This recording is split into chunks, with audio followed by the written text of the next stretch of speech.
Hi, good afternoon. Thanks so much for having me here today. And as a journalist, I'm so used to sitting down, hearing what other people have to say. It's refreshing to have an audience today.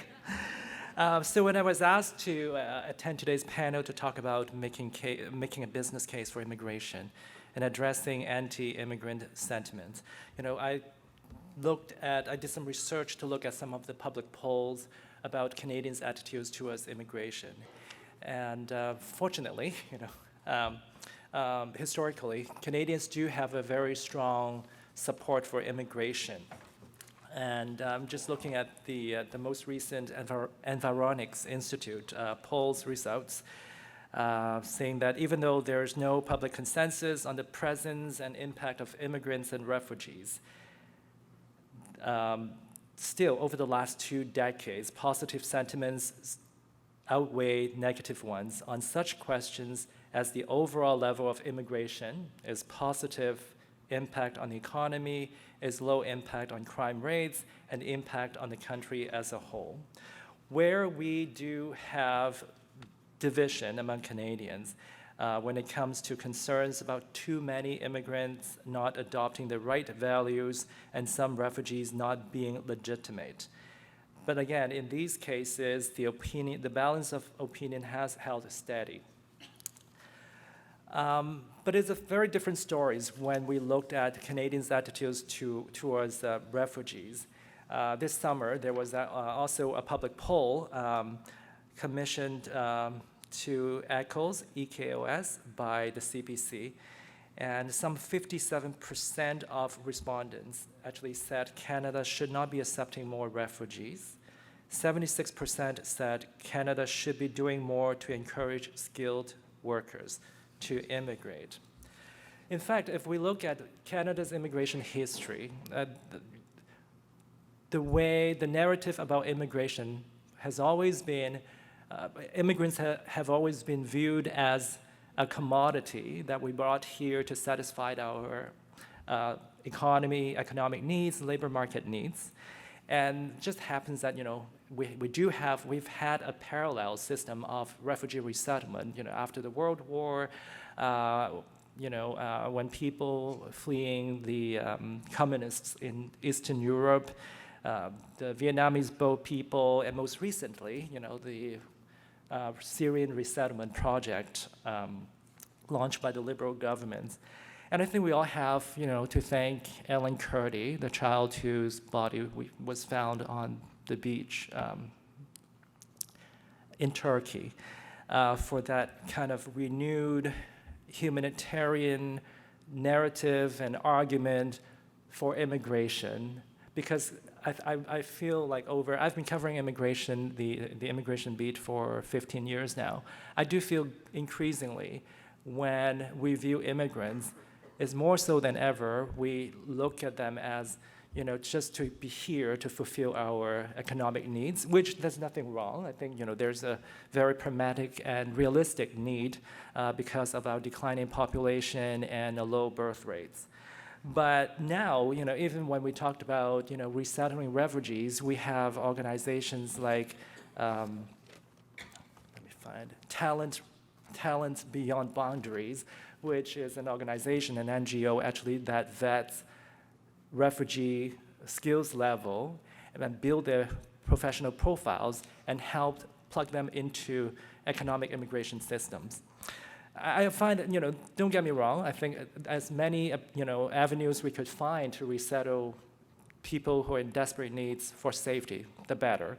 But it's just interesting how we increasingly perceive migrants, both permanent residents, immigrants, as well as refugees, just based on what they can contribute economically. And if you look at how it's being reflected in our immigration selection policy, look at all the caps that we have imposed on private refugee sponsorships, sponsorship programs for parents, grandparents. We actually have a cap, to limit the number of applications we would process. But yet, if you have the skills, you just get in the queue, there's no limit. I think that speaks to our preference for economic migrants over any other humanitarian classes, including family reunification. And what is also, I find very interesting, that, as we have welcomed more and more immigrants, we also have more expertise, like general knowledge, among Canadians of immigrants. So it's no longer a homogeneous group. So we realize there are different classes of immigrants. There are refugees. The main, distinction would be refugees and immigrants. And I feel that was being promoted, between 2006 and 2015 with the previous conservative government, where, there's more a distinction now of good immigrants, bad immigrants, good refugees, bad refugees. I don't know, we have yet to, find out the kind of impact that kind of distinction cultivated, under the conservative regime, on how that impact us to perceive immigrants as a whole. But definitely, I think there's more awareness of the different types of immigrants coming to Canada. And there are always, ebbs and flows in terms of Canadian attitudes, even though, like, over a long period of time, our Canadians' attitude to immigrants very steady, but there are always, dips and peak in terms of how favorable they view immigrants. And I think one thing that we always have to be mindful about when we looked at, I was listening to David's presentation about, being ignorant, is not equivalent to being racist. And I think that's very important for us to take note of. But there's always, segments in our society where people, to me, the bottom line is people are afraid of change. People feel threatened by change. And I don't know how many of you actually saw the story recently published in The Star, of course. My colleague actually did a story about why so many minority people actually were drawn to become candidates for the People's Party of Canada. And I just want to read you the lead because I thought it was really, really cute. Kabir Singh Chawla really doesn't like when he's connected with a customer service representative with a foreign accent. This despite having an accent himself. In quote, "Here in Canada, I would say, don't even employ Kabir, Chawla, instead of customer service jobs, because I still don't have the Canadian way of speaking fully. The most recent federal election saw a small but distinct cadre of people of color and immigrants such as Chawla supporting and, in some cases, even running for far-right populist parties." What if that's sort of like, I wanted to make reference to this article, the lead of this article, because I just want to stress the point that, we all have our own biases, there are always assholes in every community. And bigots do come in different shape and color. So that's the only thing that, doesn't discriminate, I guess. I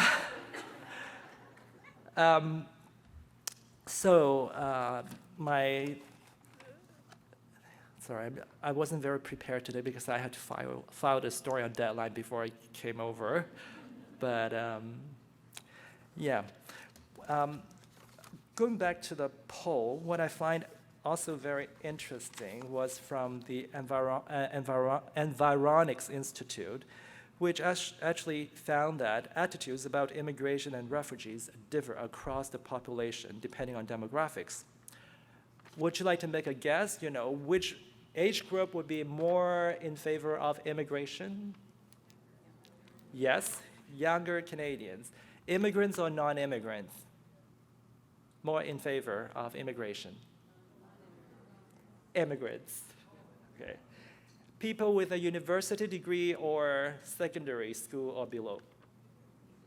Correct, okay.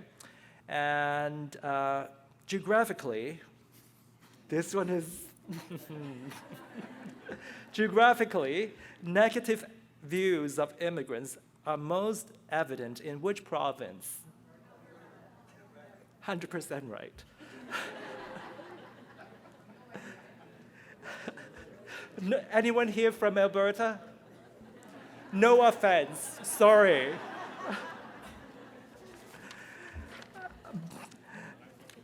But what is interesting, again, it's I think a lot of these sentiments now we are seeing, because I can tell you firsthand, like I've been covering, again, immigration stories, refugee stories for the SARS since 2003, and regardless of what the polls say, I can tell you from the volume of hate mail and phone calls that I receive at the office of these sentiments, that are not particularly inclusive or in favor of diversity or immigrants. And I think so much of it has to do with, one, the election victory of Trump south of the border to justify some of these thinkings and ideologies. And it doesn't, just have a global impact, but it has an impact. Canadians are not immune as well. You looked at, the rhetorics by Bernier, and we had a mayoral candidate here in Toronto named, I don't want to name her, sorry, but you all know who I'm talking about. So all these platforms, I think, help legitimize their views. And I think that's one thing. And if you look at, the most recent federal election, out of the about 18 million voters in the recent elections, 1.6% actually, voted for the Maxime Bernier's party. And I think that, we should, not overlook, the existence of that problem or concern. And second of all, I think, certainly technology has contributed to the volume of hate mails and hate messages that I receive.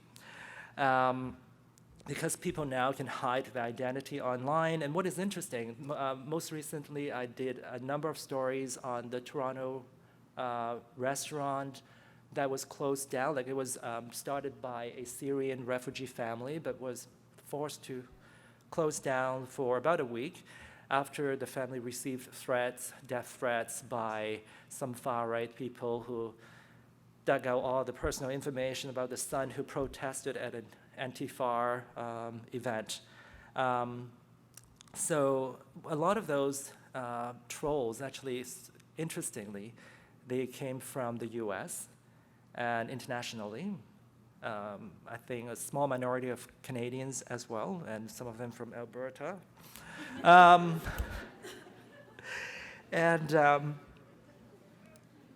So I think my point is with the technology, social media, it actually crosses border. What happens, south of the border, somewhere in Europe, somewhere, anywhere, it could have an impact on Canadians' worldviews on immigration, on migration issues.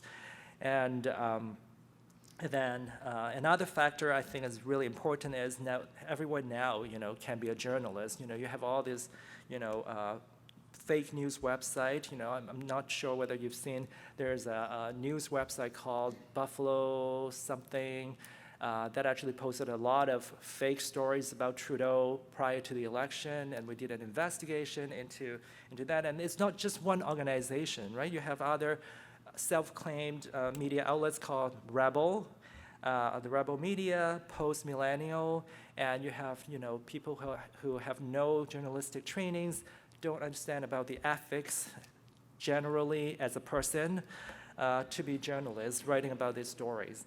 So the impact is huge, how they confuse people with mixed facts or sometimes just fabricated information that indirectly or directly promote hate messages and anti-immigrant messages.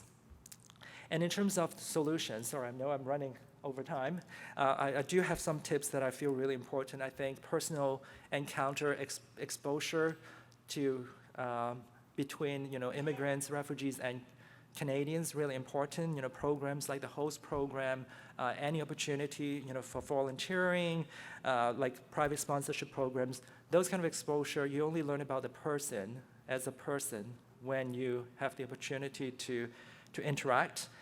And also, for those who actually in working at the front line of the settlement service sector, I think it's really important to encourage, because integration is a two-way street.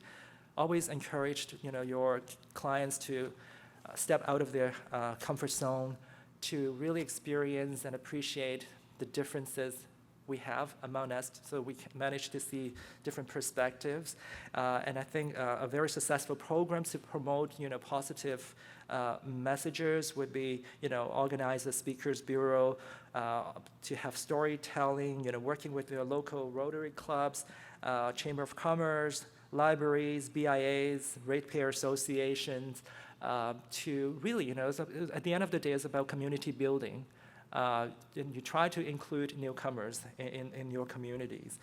And another thing that I've heard from sources that racism could also be, or biases, stereotypes could also be an issue among those who work on the front line. And as I said, we are all not immune from biases and stereotypes. I think one of a very important place to start those kind of awareness, cultural awareness, education would be, to start it in the sector itself, the very front line of the people who welcome our newcomers. I think that's very important. And finally, one thing, in the ages of fake news, I think, and I encourage you to organize and to invite me to, other journalists to speak to your organizations to promote social media literacy, or generally media literacy, so how we can actually spot fake news, how we can actually, make sure only correct information, whether it's in favor or against immigrants. Sometimes immigrants do awful things too, right? So, make sure we get the facts out, whether it's pro-immigrants or against immigrants, but get the facts out. Thank you.